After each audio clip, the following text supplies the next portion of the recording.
Ngayong araw mga kalapatids, magpapa-mid-toss tayo doon sa pinsan ko. Sasabay tayo sa kanila kasi mag-toss daw sila doon sa may tabing dagat. So yung video, mamaya na lang pagka na-release nila. So ito yung papatoss natin, isa lang. No?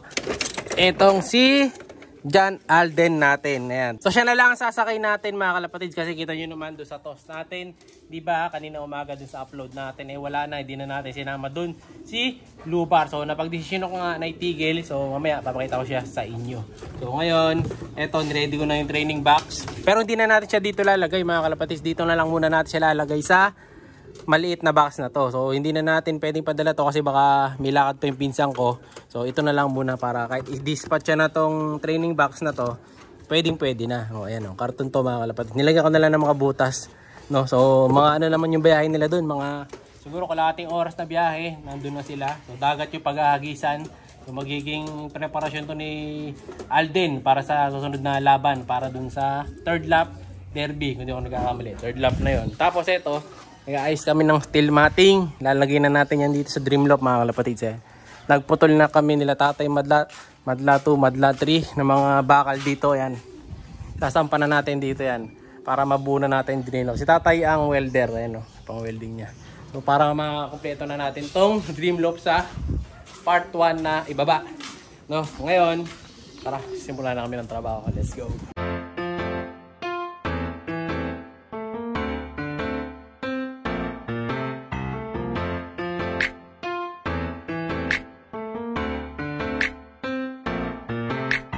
Siya'y kalapatistang napakagaling na kinakilala. Di mo ma-compare dun sa iba. Taglay niyang kakayahan ay kinakabisa. Siya si Idol Madla, nakakahanga. May mga hawak, gandang linyada. Ika'y inspirasyon kung bakit hanggang ngayon ako'y palaging kumakarera. Ikaw mo na wait lang at makinig sa aking sasabihin. Talagang nakakabilib. Simpleng taong namumuhay, walang kaarte-arte. Hangad lang ay sumaya, nagalaga ng... Eto mga kalapatid, so yung kalapati ng aking Tito Emil. Ayan. So sila yung magtotos kasama ng poging si Ngoy Ngoy. Siya yung magtotos. Ito si Bapa. So ito Bapa, ito yung nauna mo. Ito yung nauna nilang kalapati. Grabe speed nito. 1-1 pa to nung nakaraang second lap sa BBC. Bapa, baka makawala mo na. Yan, hawakan natin yung mga ibon niya. Ngoy, pakihawak ka, Ngoy. Ito yung huli. Ito naman yung kulelat daw nila nung nakaraan. Pero halos, kasing bilis lang to nung pinakauna nating ibon, yung pinakamabagal nila. Ito, important yung tagahagis eh. Ito, pwede na tong kunin cameraman. Ito pinakamalit namin. Ayan o. Last bird daw nila to, pero ganda mga kalapatids o. Solid. Pogi pa nung cameraman ko. Ito yung hawakan mo. Parang ganda ng mga katawan ng mga ibon nila. Ito kasi, yung tatlo niyang ibon, live to, yung tatlo niya. Ayan, ang mukha ni Alden. Sa atin, isa na lang kasi, sa kanila tatlo pa. Tibay, ganda ng kondisyon, no? Puro itim yung ibon mo Papa, no? Ito, para siyang dark check o black velvet ang itsura, ganda. Ito, mga nagapa, magaan. No? Yung dalawa mabigat pero malaki. Malaki. Yan yung pangalawa yan. Ito yung pangalawa, second bird daw nila. Pero yung mga speed ng ibon nila halos puro 1,000 kaya matutulin. Ayan, ganda oh. Solid. Mukhang puro babae yan Papa, no? Ha? Puro babae? Oo, puro babae. Puro babae. Kaya sakto, maganda panlaban mga babae. Galing natin sa kanya. So, ito, dito nila lalagay sa training box yan. Ngoy, salamat ha. Ito yung nagbibideo sa atin si Ngoy Ngoy. So, ito yung ibon nila, yung tatlo. Sa atin, dito ko na lang nilagay. Ayan, kasi isa lang naman. Ito yung sa akin, Papa. Isa lang. Ito, tinom yung katawan. Ayan, tinom. Ayan, sige, dahan-dahan lang. Ayan, sige. Titingnan natin yung katawan ni Alden sa kanya. Dito. Oh, yan. Sige, Papa. Pakam na lang. Ayan. Yan, okay lang. Yun, parang ganun din ang katawan.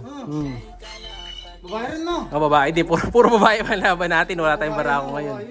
Okay. Ito si Alden mga kalapatid. So, buo din ang katawan na ito si Alden. Buo rin yung katawan. Parang puso rin. Problema nga dito, makulit. Ayaw pumasok. Pagka, mentras mo tinutulak, yung lumilipad. Kaya hinahayaan ko lang. Parang yung isa. Ganun din. Makulit na eh. Itim. Meron talagang kalapating ganun. Okay, sana na natin. Ayan, so yan yung totos. Papa, may taga-video ka mamaya. Video mo na lang, no? O, with the cellphone. Wala. Sige. Oh, hindi na daw nila wala pa lang dalang cellphone. Kala ko sige mag-aagis eh. Ako na may pasok. Masok eh. Ito pala, napakagwapo naman pala ng taga-toast natin, no?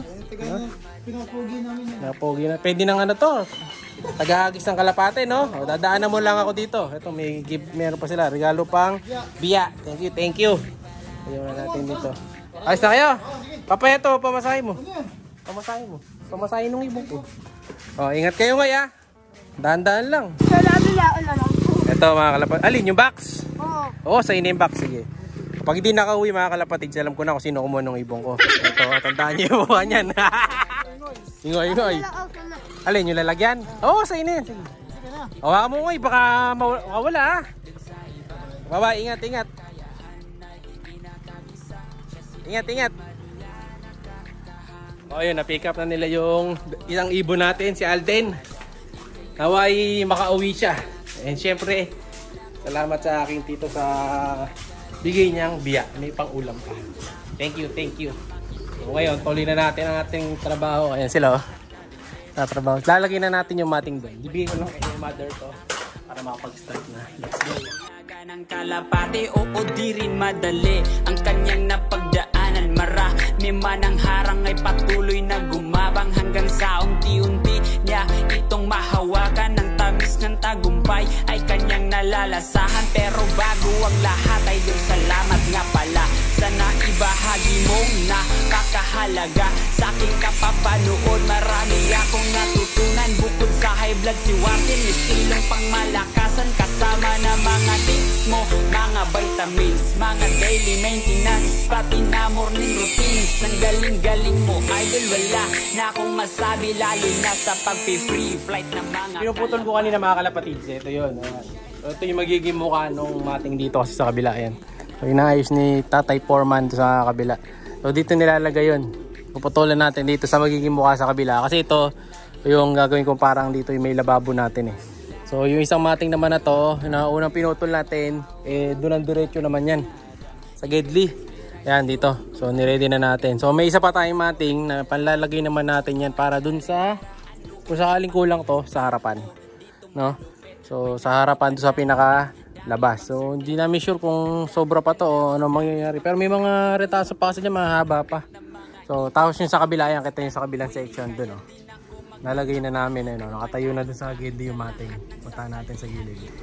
So halos mabilis lang namin gagawa dahil apat kami. So siguro by next week ay kahit paano bibilis ang aming trabaho dito. Yeah, so ano na to, pag na-welding na ni Tatay Madla, ano na siya, foreman na welder pa. So diretso primer na. O ayan, o. Ganda na mga kalapatid. So pag may mating na dito, diba, ang angas ng tingnan. Oh, malinis ng tingnan. Lalo pag naging ano yan, pag naging kulay blue. Oh, diba? Ang ayos-ayos ng tingnan, oh. Astig na mga kalapatid. Lalo pag naging look na talagang itsura yan. So hinahanap pa namin yung magiging pinto. Yun nga pala, sa harap nga pala pinto niyan. So isipan ko lang na magandang design dito sa kabila kung paano ang style niya na maganda para sa loob. Kung gagayahin natin yung nakita kong loob na parang style ex machina dun sa may Pampanga, or makagawa natin ng ibang style. Pero ayan, oh, ganda na. So ito na si Alden, yung pinost natin kanina. Oh, ayan, oh. Oh, salamat kay Papang Emil sa pagtos. Saka syempre dun sa pamangking kong si Ngoy. Oh, kulay nagtos kanina sa Consuelo. So yan, okay naman. So nakabalik. So sabihin, hindi na arbor. Joke lang, mabalik ko. So kanya na daw yung karton. Hindi ko lang para saan niya gagamitin yung karton, eh. Pero hiningi niya. So kaya mga kalapatid, sa update natin dito sa loob. Kaya kita niyo pag dito sa view na to, ano, may mating na.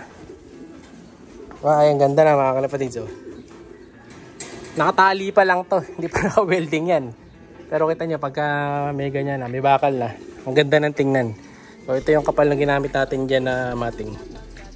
Yan, saktong kapal lang. Hindi naman pinakakapal-kapal kasi marami ng ano to eh. Marami ng suporta yung lock. Pero ito kikinisin pa to mga kalapatids, ha. Yan. I-finish pa to bago tuloy ang lagay yung sa ilalim. Pero ang mangyayari, puputol-putulin na namin yan. Kailangan kasi naka-ready na yan, eh. Para pagka tinapos yung loop natin, mabilis na lang. Okay mga kalapatitsa, ang ating loop update. So tuloy ko muna, magpuputol muna kami ulit. So tatapusin na lang to hanggang 1 PM. Tapos na ang aming trabaho. So susunod na araw na ulit kapag libre. Kasi bukas pasok na naman sa trabaho na naman tayo. So ito may mating pa dyan, may nakakalat to. So marami tayong gagamitin dito. So ayan, napuputol na naman sa tatay doon. So abangan nyo yan hanggang sa pakompleto. Saka yung court pag nalagay. Siya'y kalapatistang napakagaling na kinakilala.